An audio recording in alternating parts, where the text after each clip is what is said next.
a diploma course because I couldn't really qualify to go into university in that case. Maths and easy. So if you have problem solving skills, if you can recognize patterns and details, if you can ensure to keep up with trends essentially, then you'd make the perfect software engineer. Here's everything you need to know about becoming a software engineer in South Africa.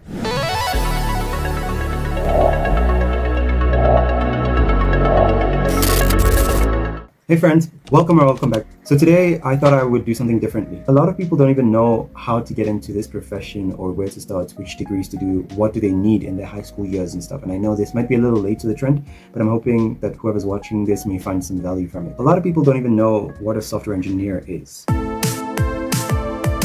You've probably seen while you were internet browsing that I could get paid a lot of money if I get into software engineering. And for the most part, that's the reason why people want to get into software engineering. But the people don't really know what a software engineer does. Well, a software engineer is essentially just a person who can problem solve. Having flexibility, adaptability, and ensuring that you can find the solution to any sort of problem that you may have. That's what a software engineer does. Except they do it in a fourth industrial way, or in a sense that is going to make people's lives easier through technology. Because, like I said, they come up with solutions to problems that anyone may have, and they need to be adaptable enough to find the most efficient route to solve the problem. So if you're a software engineer, you may specialize in a certain language, but find that you will get a job that's not even in that language most of the time. You find that you majored maybe in C#, but you end up in data programming in your job. It really depends on what job will take you.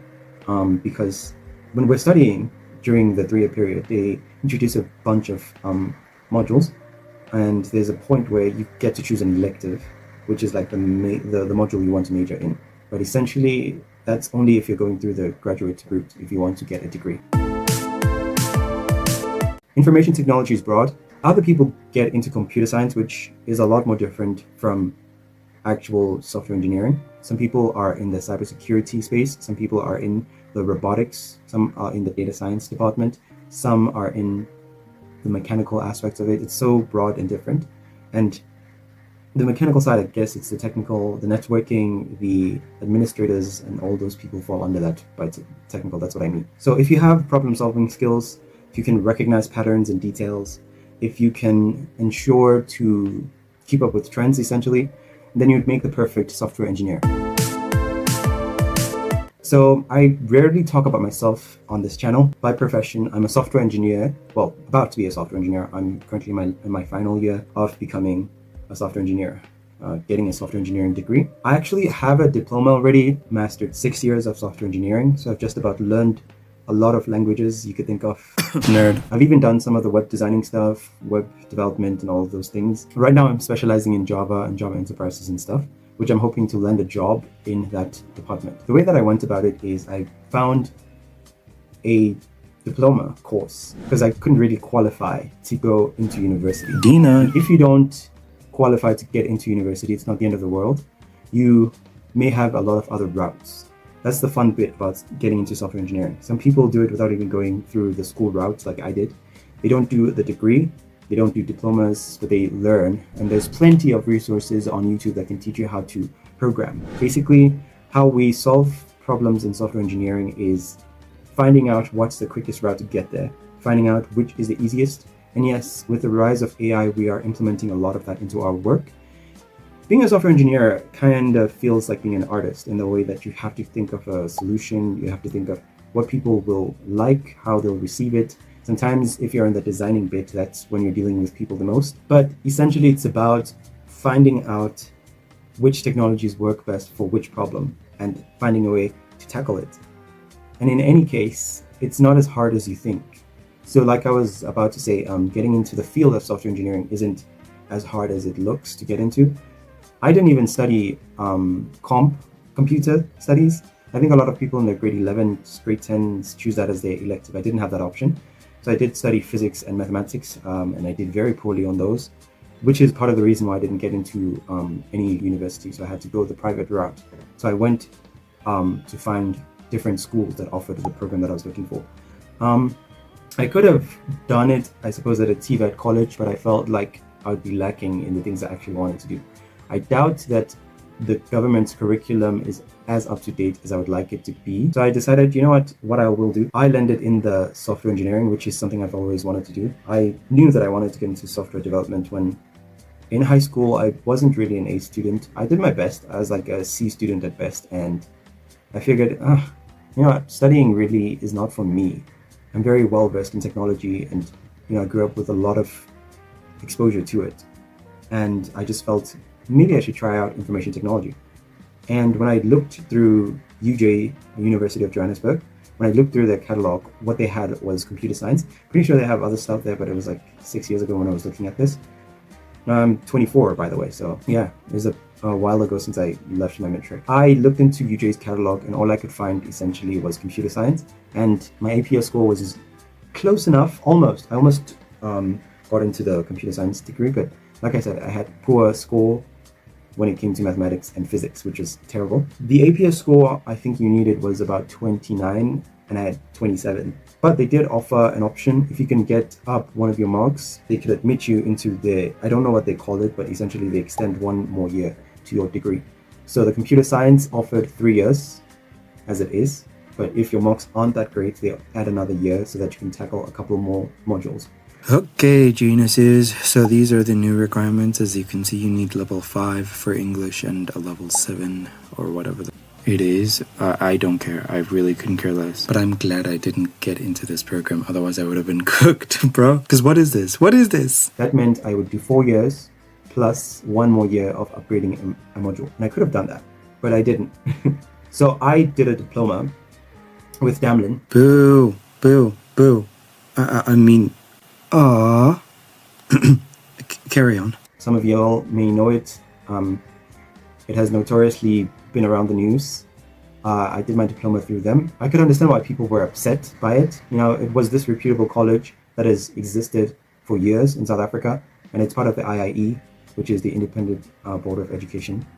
So, it's not government run, so it's considered a college, but it's essentially a university equivalent, or was a university equivalent. I was at the Boksburg campus, and yeah, how they ran things there were terrible, horrific. But, that's not what the video is really about. What I wanted to do is get a degree in software engineering, because I felt, of course, by doing market research and how much you get paid, I should maybe look into that. So I knew that I wanted a specific type of information technology, which would be software engineering. Went there, and they told me all they offered was a diploma. Mind you, when I graduated, I had a bachelor's pass, which is that B in your matric certificate. B for boss.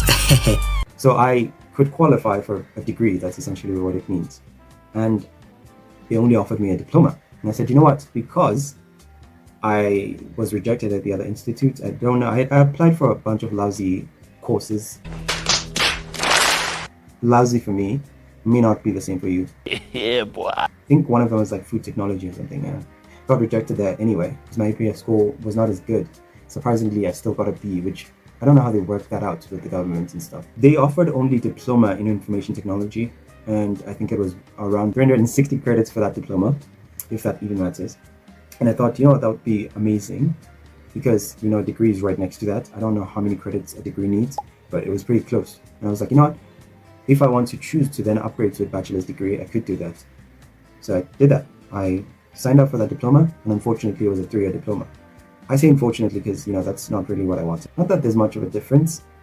I just prefer to have a degree. So yeah, that's majorly how I got into the field, and I studied information technology. And during my 3 years, COVID hit. So in the middle of my studies, I didn't really pay attention as much, and I felt like there's not much value I got from the course. So I felt, the degree program is something I need to do now because I graduated. By the way, I graduated top of my class. That was completely unnecessary, but okay. At the end of my course, which meant nothing to me really, considering that I was looking for a degree program. So that's what I did. Essentially, I started with my diploma, and then I applied with my degree. I wanted to transfer my diploma modules to a degree program, hoping that, they would give me an opportunity and maybe slash off some of the modules, and maybe I'd study the degree for just a year. And then in that case, I would only be doing 4 years, 3 years at the diploma and 1 more year with the degree. But sadly, that's not how things work in South Africa. You can't transfer modules from a diploma in a private degree to a public university. The only way they would have allowed my marks is if I got into the TVET and then applied to, get a university degree that way. They would transfer those modules in that case. Maths and easy. But when I was looking at the catalog, the stuff that they were doing is highly theoretical, and I didn't feel like I'd be really good at theoretical stuff. I mean, I am, but theory, man. So I thought, you know what? Since I went the private route, really struggled to pay off my fees for this couple of 3 years, but I managed to do it somehow. Been blessed or fortunate enough to have parents that, work really hard and were able to help me pay off my fees and stuff like that. Well, I don't know why I'm saying they helped me pay my fees like I contributed anything. Contributed zero. They paid for everything. But yeah, I understand that not a lot of people have that. So I guess I'm grateful to have supportive parents. But yeah, moving on. I suppose right around that graduation period, I got a learnership, studied for 6 months, and I got paid a stipend. And at the time, we were still recovering from the debt from the previous 3-year diploma. And it got to a point where, we had to sell off one of our cars. We had 2 cars at the time. And then we sold off one to pay off the school fees and stuff. But we were already planning on selling the car. So it wasn't for the degree exactly. But it was, a bunch of other things. Yeah. So I guess the learnership was able to help me pay off the initial fees to transfer my diploma to my degree. So what they did at Eduvos took some of the credits from my diploma studies at Stamlin. They were able to transfer those modules to the degree. So it slashed off some of the money that I would have paid. By the way, their courses are a lot more expensive than Damlin's. I'm broke, nigga! I'm broke! So that's what I did. And that paved the way for me because they offered a degree in software engineering. So that's exactly what I wanted to do. And they offered me a chance. So I had to do one prerequisite module with another module so that I could qualify for the program. And that's in my first year. And so because I was able to do that, I suppose then after I was able to get into the degree program, which unfortunately, me thinking it would be less than 3 years, yeah, that did not happen. So I did the diploma 3 years and I did the degree for 3 years. And across all of those, I realized what software engineering was finally. And that's why I decided to share this video for people who were basically clueless about what software engineering is. And to also let you know that it's more than one route into getting into software engineering. I basically just told you how to do it the public route way. You have to go into TVET, do your marks there, do the module you want to do, ask if it's transferable to another institute, which would be a public university, and just do that. I did the same thing basically, just with private degrees and stuff like that, which is basically just degrees that are alternative to government. That's how I see private. It's not this luxurious fancy thing, for me at least. It is a tool to get what I want. So yeah, that's how I got into the software engineering field. Some people, they study it through YouTube, they apply for a job, or entry-level programs, or junior-level jobs, and basically they qualify for that. There are boot camps as well you can join. Perhaps the job offers you that, and you can apply, and they put you through a boot camp, and you can study that way, and you get a certification for that. But it comes to a point where, when you don't have a degree, statistically, they cap you, so you can't earn any more. But if you really think about it, that's the point when you have to start shifting your mind from a learner perspective to a business one. There's so many ways to get into software engineering, more than one, and South Africa does have a demand for them. But anyway, I hope this video does help someone who wants to get into software engineering. I would gladly accept questions in the chat box or the comment box or whatever, asking me about any software engineering related questions. And yeah, my content moving forward will be a little fluid. It is mainly about finances, but I will talk about some other stuff. I'll see you in the next video, and I hope you enjoyed this one. Bye.